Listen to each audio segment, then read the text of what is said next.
ভয় প্রকাশ করে থাকে, সে যদি দেব হয় আমাদের প্রার্থী, তাহলে অবশ্যই ইসিআই শুড লুক ইনটু ইট। তাছাড়া প্রশাসনকেও দেখা উচিত। BJP is capable of doing anything. BJP নিজের কর্মীদেরকেও বলি চড়িয়ে দিতে পারে। সেটা তো এমনিতেই গোটা ভারতবর্ষ জুড়ে অপোজিশন স্টেটে প্রতিহিংসা ছবি আমরা দেখতে পাই, আর বাংলা তো ওদের পাখির চোখ। কাজে এখানে যত বেশি হিংসা ছড়াতে পারবে, তত বেশি দায়টা মমতাদির ঘাড়ে ঠেলে দিতে পারবে। সেই জন্যই সবটা আগে থেকে প্রিমেডিটেটেড একটা এফার্ট তারা দেন। আশা করছি 35টা ওয়ার্ড, সোনারপুর, রাজপুর সোনারপুর পৌরসভা 2004 সাল থেকে আমার কাউন্সিলরশিপ রয়েছে। অ্যান্টি ইনকামবেন্সি ফ্যাক্টর থাকতে পারে, কিন্তু মানুষের সঙ্গে যেভাবে আমরা মিশি, বা আমার ওয়ার্ড কমিটি, আমার সভাপতি, পার্টির ওয়ার্কার্স যারা আছে, আমি আশা করছি তৃতীয় হব না, দ্বিতীয় নয়, প্রথম হব 35টা ওয়ার্ডের মধ্যে। সবাই শান্তি শৃঙ্খলা সুষ্ঠুভাবে দলগত সংগতি সবাই মিলে ভোট দিন, উন্নয়নের সপক্ষে ভোট দিন। আমার বিরুদ্ধে আমার স্ত্রী হতে পারে, তার তৃণমূল কংগ্রেসের এত বড় দল, তার বিরুদ্ধে থাকবে না।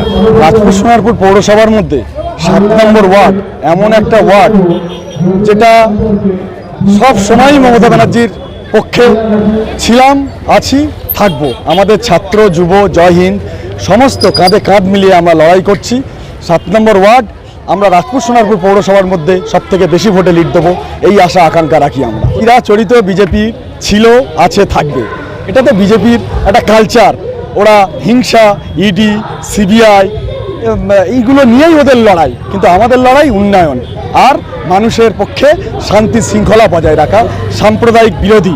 আমরা সবসময় আমরা থাকি মানুষের পাশে, ঐক্য ভ্রাতৃত্ব বজায় রাখার জন্য। আমাদের একটাই লক্ষ্য, মামাটি মানুষের সরকার, পশ্চিমবঙ্গে ভ্রাতৃত্বের বন্ধন।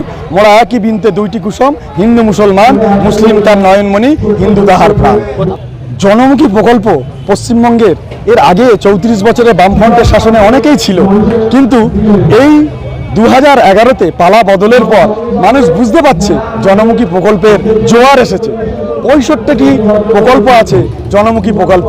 এই প্রকল্পগুলির মধ্যে আমরা এখন শ্রেষ্ঠ প্রকল্প হিসাবে চিহ্নিত করেছি। সারা বিশ্বে সমুদ্রিত হয়েছে কন্যাশ্রী প্রকল্প, লক্ষ্মী ভাণ্ডার, মা বোনেদের একটা সম্মান দেওয়া হয়েছে। এরকম বহুত প্রকল্প আমাদের আছে। আগে কোথায় ছিল? এই প্রকল্পটা ভারতবর্ষের মধ্যে প্রথম হয়েছে আমাদের পশ্চিমবঙ্গে। এটা মমতা ব্যানার্জির মস্তিষ্ক প্রসূত প্রকল্প। আগে কোথায় ছিল? আগে ভাবতে পারেনি মোদি, ধাপ্পাবাজ, মিথ্যাবাজ মোদি আগে ভাবতে পারেনি। পশ্চিমবঙ্গের খালি ইলেকশনের সময় খালি আসা আর যাওয়া, এইটাই। আর হচ্ছে আমাদের নেত্রী মমতা বন্দ্যোপাধ্যায় সবসময় মানুষের পক্ষে লড়াই করে যাচ্ছে, গরিবের মানুষের পক্ষে আছে।